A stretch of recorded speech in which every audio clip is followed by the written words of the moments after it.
지금부터 한사랑교회 아침 경건회를 시작하겠습니다. 다 함께 사도신경으로 신앙 고백하며 하나님 앞에 나아갑시다. 나는 전능하신 아버지 하나님 천지의 창조주를 믿습니다.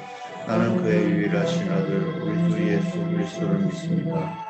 그는 성령으로 잉태되어 동정녀 마리아에게 나시고 본디오 빌라도에게 고난을 받아 십자가에 못 박혀 죽으시고 감사된 뒤 사흘 만에 죽은 자 가운데서 다시 살아나셨으며 하늘에 오르시어 전능하신 아버지 하나님 우편에 앉아 계시다가 거기로부터 살아있는 자와 죽은 자를 심판하러 오십니다.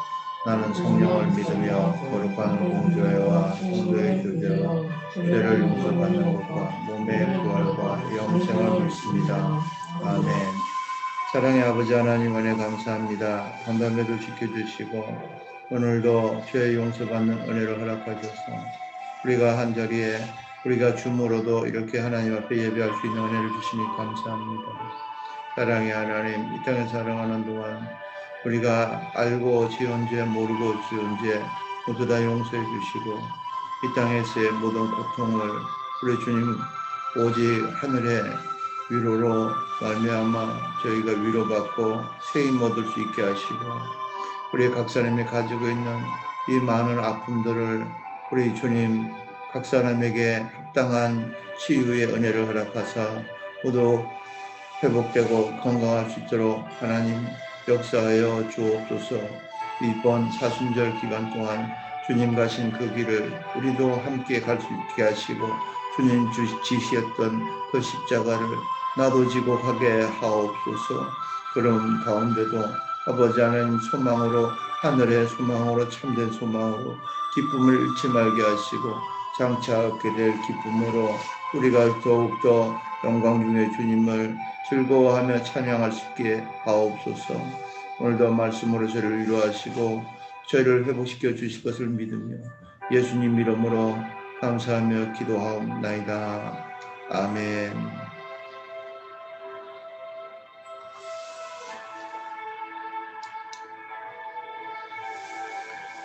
오늘은 요한복음 16장 16절에서 24절에 있는 말씀을 가지고 고통보다 큰 기쁨이라는 제목으로 우리 피차 은혜를 나누도록 하겠습니다.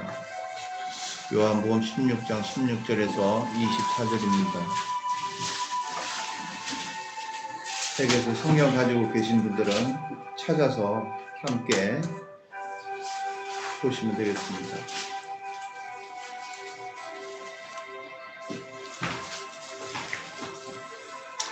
다 찾으신 줄 알고 읽겠습니다.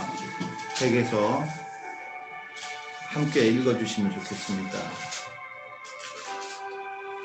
16장 16절부터 시작. 조금 있으면 너희가 나를 보지 못하겠고 또 조금 있으면 나를 보리라 하시니 제자 중에서 서로 말하되 우리에게 말씀하신 바 조금 있으면 나를 보지 못하겠고 또 조금 있으면 나를 보리라 하시며 또 내가 아버지께로 가미라 하신 것이 무슨 말씀이냐 하고 또 말하되 조금 있으면이라 하신 말씀이 무슨 말씀이냐 무엇을 말씀하시는지 알지 못하노라 하고 예수께서 그 묻고자 함을 하시고 이러시되 내 말이 조금 있으면 나를 보지 못하겠고 또 조금 있으면 나를 보리라 하므로 서로 무리하느냐. 내가 진실로 진실로 너희에게 이르노니 너희는 곡하고 애통하겠으나 세상은 기뻐하리라. 너희는 근심하겠으나 너희 근심이 도리어 기쁨이 되리라. 여자가 해산하게 되면 그때가 이르렀으므로 근심하나 아기를 낳으면 세상에 사람 난 기쁨으로 말미암아 그 고통을 다시 기억하지 아니하느니라. 지금은 너희가 근심하나 내가 다시 너희를 보리니 너희 마음이 기쁠 것이요 너희 기쁨을 빼앗을 자가 없으리라. 그날에는 너희가 아무것도 내게 묻지 아니하리라. 내가 진실로 진실로 너희에게 이르노니 너희가 무엇이든지 아버지께 구하는 것을 내 이름으로 주시리라. 지금까지는 너희가 내 이름으로 아무것도 구하지 아니하였으나 구하라. 그리하면 받으리니 너희 기쁨이 충만하리라. 아멘.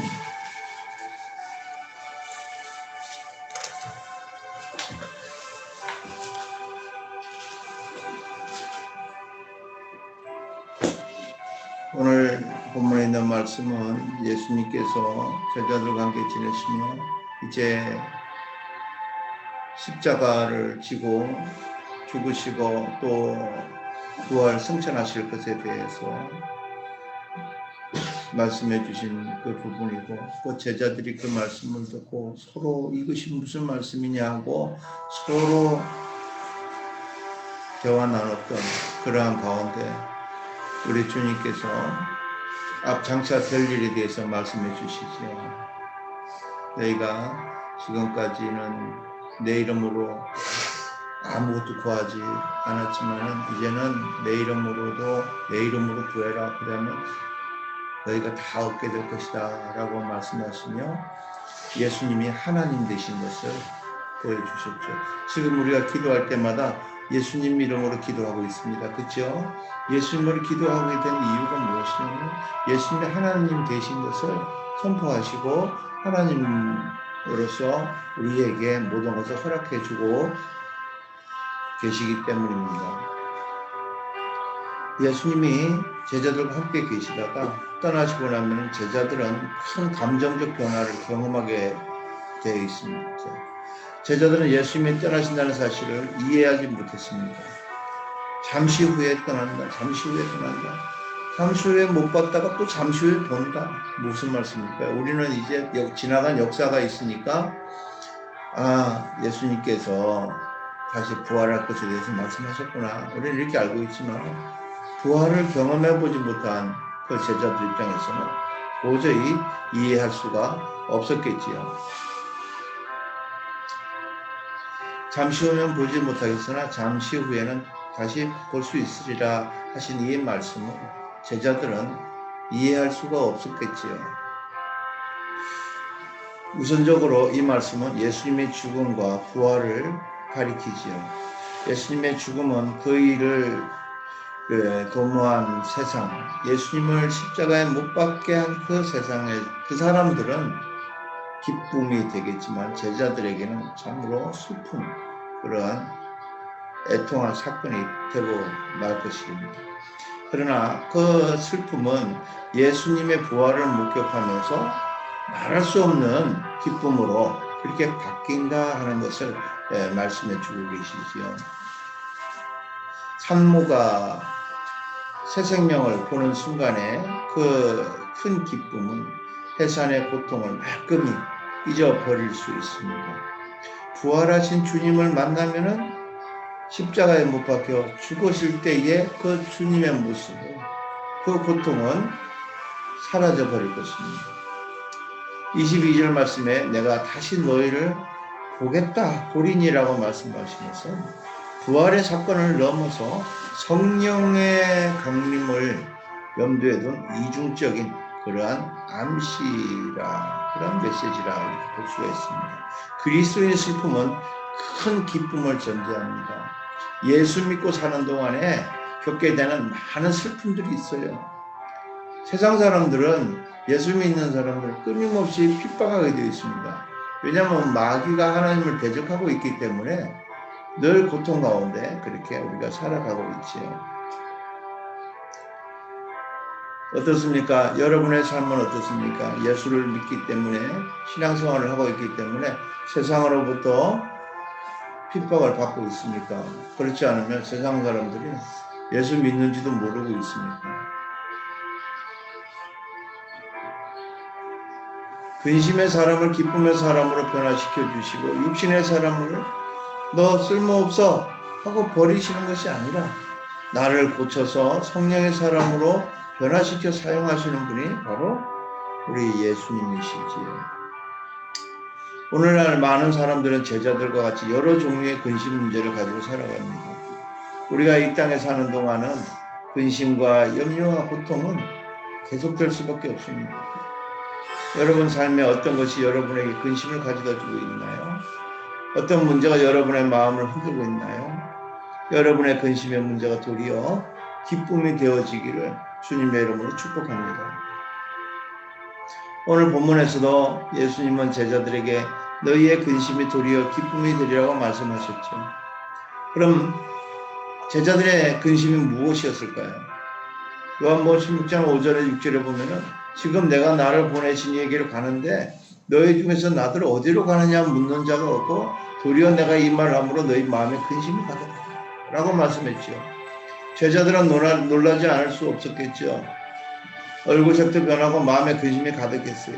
도대체 조금 있으면 나를 보지 못하겠고 또 조금 있으면 나를 보리라는 이 말씀이 뭐냐, 아버지께로 간다는 말씀이 이 말씀이 무슨 말씀이냐 하고 서로 물어봤다는 거죠.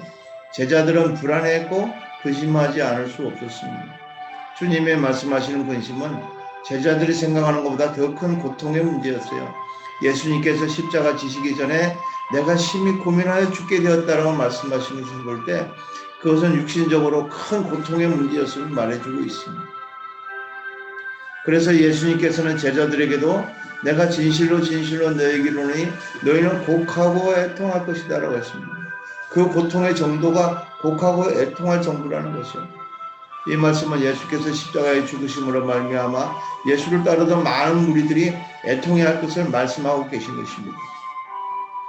예수님은 도살장에 끌려가는 어린 양같이, 털 깎는 자 앞에서 잠잠한 어린 양같이 옷 벗기고 수치와 조롱을 다 당하면서 십자가를 지시고 골고다 언덕 위에서 비참하게 십자가에 못 박혀 죽으셨던 것이죠. 이것이 바로 곡하고 애통할 그 일이었다는 겁니다. 예수님이 십자가에 죽으심으로 제자들은 곡하고 애통했습니다. 그런데 세상은 기뻐 날뛰었습니다. 요한복음 15장 18절 19절에 보니까 세상이 너희를 미워하면 너희보다 먼저 나를 미워한 줄 알라.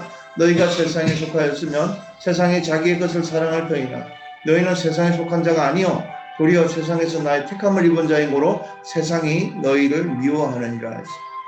지금 코로나19로 온통 세상은 교회를 향하여 비난하고 핍박하고 있습니다.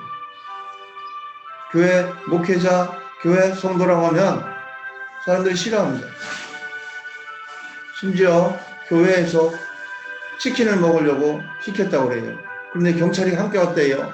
왜 왔겠어요? 5인 이상 모여서 모임을 하나 잡으러 왔다는 거예요.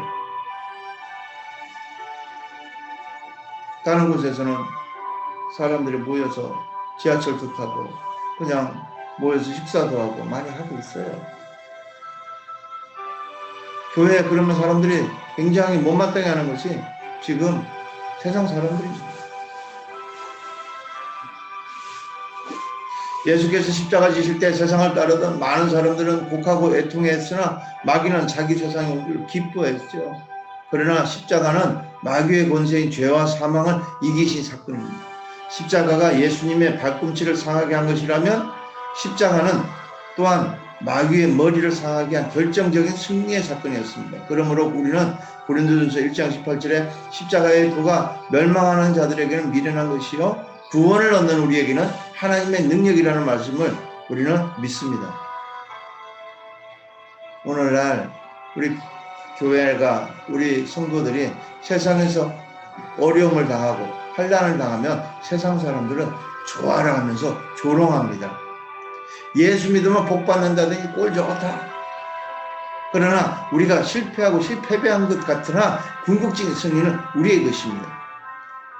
믿고 하나님께서 반드시 좋은 길을 인도하시고서 믿고 우리는 기도해야 되는 것입니다. 요한복음 16장 33절에 이것을 너희에게 이르면 너희로 내 안에서 평안을 누리게 하려 합니다. 세상에서는 너희가 환난을 당하나 담대하라. 내가 세상을 이겼노라 하십니다. 조금 있으면 도리어 이 슬픔이, 이 고통이 기쁨이 된다고 말씀해 주고 있는 것입니다. 그런데 왜 예수님은 제자들을 계속 떠나셔야만 했을까? 왜 우리들에게 삶에 아픔과 고통을 허락하시는 걸까? 오늘 본문에서는 21절을 보니까 해산하는 여인의 고통을 통해서 비유로 말씀하고 계시죠. 여자가 해산하게 되면 그때가 이르렀으므로 근심하나 아이를 낳으면 세상에 사람난 기쁨을 인하여 그 고통을 다시는 기억하지 않는다. 잠깐의 근심과 고통이 우리에게 기쁨을 더해주는 기회가 됩니다. 십자가는 새 생명을 낳기 위한 예수님의 영적 진통이었습니다. 이 고통을 모르고서는 하나님의 은혜와 용서와 사랑을 모르죠. 첫째로 천지 만물을 바라보면서 이 모든 것이 하나님의 것이라고 느끼는 그 기쁨을 말씀하고 있는 것입니다. 내 생명도 하나님 것이라고 느끼게 하는 그 기쁨을 말씀하고 있는 것이고, 우리가 이 땅에 살아 반드시 우리는 선한 우리 주님의 일로 말미암아 모든 어려움을 역경을 이기고 환난을 이기고 기쁨을 가운데 승리할 것을 우리는 믿는 이 기쁨을 말씀하고 있는 것입니다. 세상 기쁨은 사람을 죽이면서 기뻐하고 남의 것 뺏어서 기뻐하고 속이면서 기뻐하고 그렇게 삽니다. 그리고 그 기쁨은 순간적으로 지나가면 끝입니다. 그러다가 세상의 마침표는 죽음이고 심판입니다. 그러나 성도의 죽음은 마침표가 아니라 쉼표인 것입니다. 우리가 누릴 기쁨은 영원한 것입니다. 그 누구도 빼앗을 수도 알 수도 없는 기쁨입니다. 주님은 오늘날 우리의 근심을 세상의 것들로 대체하신 것이 아니라 오직 위로부터 오신 성령을 통하여 신령한 기쁨으로 변화시켜 주셨습니다. 주님은 조금 있으면 이 세상을 심판하시고 우리를 구원하시고 다시 오실 것입니다. 지금 우리 가족들 가운데 어떤 근심의 문제가 있습니까? 삶에 어떤 아픔이 있습니까? 성령을 의지하고 성령님과 동행하는 삶을 산다면 조금 있으면 그 근심이, 그 고통이 도리어 큰 기쁨이 되어 여러분에게 다가올 것입니다. 오늘도 하늘을 소망하며 참된 소망으로 청결한 신앙생활하면서 하나님의 영광에 대한 복되고 귀한 하나님의 자녀로 살아가시기를 예수님의 이름으로 축복합니다. 기도하겠습니다. 사랑의 하나님 감사합니다. 우리 주님께서 십자가를 지신 그 고통, 그것은 부활을 예고하는 그 전주곡이었습니다. 그 고통, 그 이후에 부활의 그 기쁨이 있었습니다. 사랑의 주님, 우리도 이 땅에 살아가는 동안 우리 주님께서 우리에게 보여주셨던 그 고통 그리고 그 기쁨을 늘 마음속에 간직하고 우리가 주님을 믿는 이 믿음 가운데 세상으로부터 놀림을 당하고 조롱을 당하고 고난을 당하게 된다면 그러한 가운데서 반드시 승리하게 하실 우리 주님을 소망하며 우리 주님을 바라보며 장차 얻게 될 그 기쁨을 인하여 우리가 늘 우리 주님을 바라보고 바로 살아가는 저희들 되게 하옵소서. 이 고통, 이 환난도 넉넉히 이기는 우리들의 삶이 되게 하옵소서. 성령님, 주님께서 친히 성령으로 우리와 함께 하시겠다고 했습니다. 우리 마음 가장 중심에 우리 주님, 예수님 모시고 오늘도 승리하며 살아가는 저희들 되게 하옵소서. 예수님의 이름으로 감사하며 기도하옵나이다. 아멘. 기도 제목 드리겠습니다. 코로나19 바이러스의 종식을 위하여, 나라와 민족 통일 한국을 위하여, 세계 복음화와 선교사들을 위하여, 교계와 교회와 기도원, 교회종들과 성도들을 위하여 기도해주시고, 우리 참사랑 교회와 담임 목사 가정을 위해서 기도해 주시고, 교육자들과 성도들, 동역자, 후원자들의 가정과 사업과 직장을 위하여 기도해 주시고, 사랑의 동산 해뜨는 집 회오름집 사역자들과 자녀들의 건강과 성장을 위하여 기도해 주시고, 여러분이 가지고 있는 그 근심된 그 문제들, 장차 여러분들이 소망하는 그 기도 제목들을 가지고 기도하시고 하나님만 예수님 이름으로 기도함으로 응답받는 기도 시간 되시기 바랍니다. 주기도문으로 순서 마치고 각자 영적 경건 우리 주님과 대화하는 시간 가지시기 바랍니다. 하늘에 계신 우리 아버지, 아버지의 이름을 거룩하게 하시며 아버지의 나라가 오게 하시며 아버지의 뜻이 하늘에서와 같이 땅에서 이루어지게 하소서. 오늘 우리에게 일용할 양식을 주시고 우리가 우리에게 잘못한 사람을 용서하여 준 것 같이 우리 죄를 용서하여 주시고 우리를 시험에 빠지지 않게 하시고 악에서 구하소서. 나라와 권능과 영광이 영원히 아버지의 것입니다. 아멘.